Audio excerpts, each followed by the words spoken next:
It's a vibrational escape and a vibrational getaway car caused by us changing and opening to a higher level of consciousness. Now, this is doing the rounds quite a lot at the moment. The law of attraction, they call it. I've been talking about this for years in terms of what you put out is what you pull back. But I think there are a lot more elements to it than some people seem to think. When you are in a certain vibrational state because of your emotional, mental state, all the rest of it, you're putting out a vibration that reflects that. It's like I call it magnetic attraction, basically. Vibrational magnetism, I call it. And that is going to lock into vibrational fields of like frequency, and it's going to draw them towards you like a magnet. So what you put out, you lock into and draw towards you. When people, I've met so many people that keep attracting the same kinds of people into their lives. And I'm watching it and I'm thinking, sorry now, not another one. It's like it's just the same as that last bloke and the one before him. Why? Because what's going out ain't changing, so what's coming in isn't changing. Because what we draw into us as relationships and jobs and experiences and all that stuff is a reflection, a holographic reflection of us. We all live in our own little universes, really. There are points where we share the same basic reality, but we live in our own universes, because what we're putting out is what we're drawing towards us. The question is, how do we change what we're putting out? Fear. We attract to us what we most fear. When I was a kid, I was terrified of dogs. When I was a kid. And whenever I went out, the dogs always came for me. I mean, honestly, you got a complex.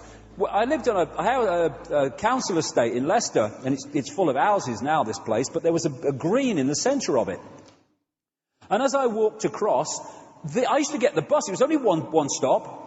I used to get the bus in the end to avoid going across this green, because I went across this green, the dogs came out for me. Row, row, row. My mates left them alone. And we go, hey, bloody hell, why am I so unlucky? Why me? I'm frightened of dogs and they come for me. You're not frightened, they're near you. Why? Vibrational attraction. Same with the things we like. We can attract them. Relationships. Relationships are a vibrational attraction. We draw them in. When we sync with people, we sync with them energetically, you have a relationship. Then, for whatever reason, someone might change, and their energetic field changes, their magnetism changes, or whatever, their vibrational field changes, and suddenly it's not syncing with that person anymore. In the holographic play-out world, we say that relationship has broken down, and they've parted. Well, they've parted vibrationally. And sometimes, that's good, because you get things from each other and you learn from each other, and then, hey, it's time to move on and have other experiences. But it's the vibrational connection that draws them in. It's the same with jobs. It's the same with luck. Luck. Why are some people lucky and why are some people unlucky? Because what they're putting out is what they're drawing towards them. I watch in sport and football and stuff, and sports people. These people that they get so close to winning, but they never quite can win. It's almost like they're frightened of winning. And when I observe some of this stuff psychologically, it's almost as if they can't believe that it's possible for them to win. Oh no, that happens to other people. It doesn't happen to me.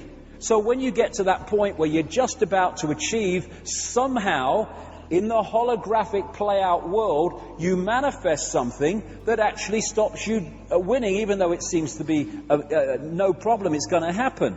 And it's what people call having a self-destruct button. Just when you're about to achieve something, where's the button? Boom! Oh, something's happened, and it doesn't achieve what is obviously going to happen. It's because of the energy we're putting out, which is a reflection of our mental and emotional state. And one real big, energetic, magnetic attraction of reality is intent, I've found. Intent. An intent. This is what I'm going to achieve. This is what I'm going to do. This is what I want to do. This is what I will do. When that intent goes out, it goes out as a vibrational field.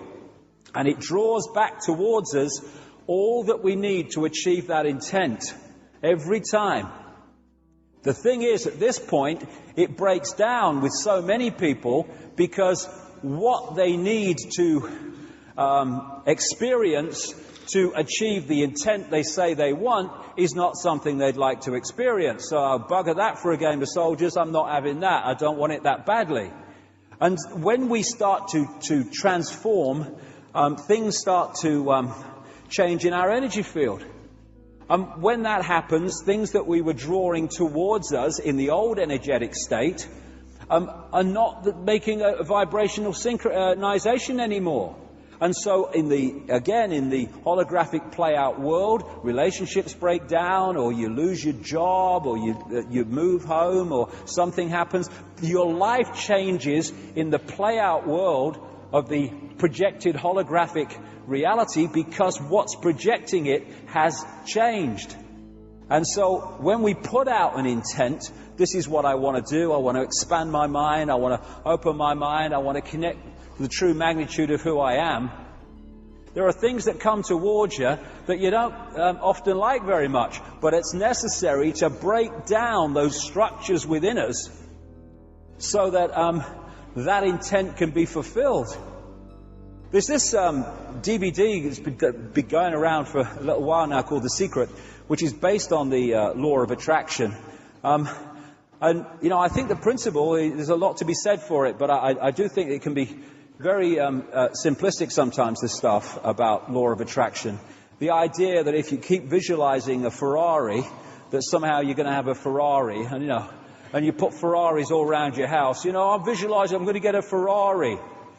Well, the thing is, maybe you will get a Ferrari. Good luck to you.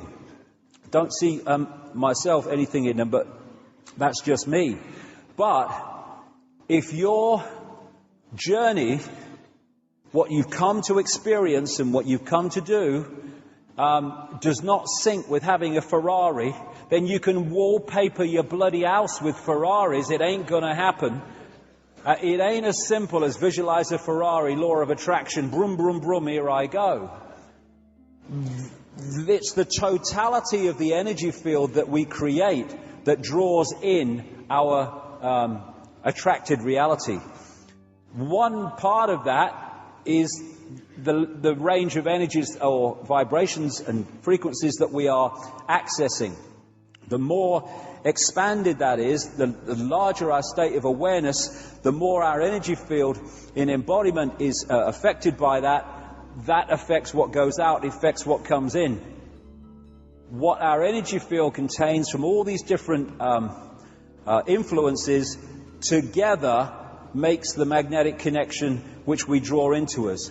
The astrological influences on our energy field also affect the overall mix of the vibrational field that we are projecting.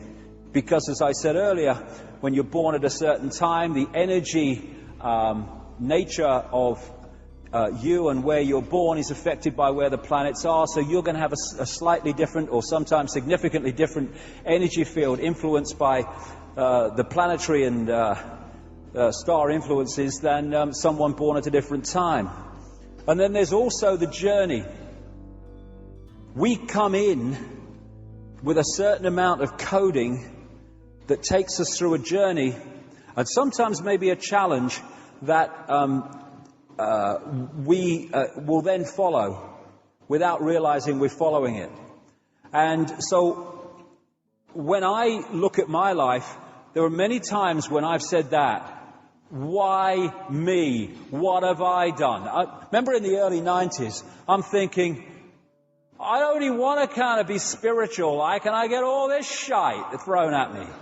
You know, and it's like, why me? Oh my God, what have I done? I'm only trying to do some bloody help. Come on, what's going on? And then I look back and I see those nightmare experiences as my greatest gift. My greatest gift. We are often offered our greatest gifts magnificently disguised as our worst nightmares. Because we are what we are at this point, not despite what has happened to us, nice and not so nice and all in between, but because of what has happened to us. That's what's brought us to this state.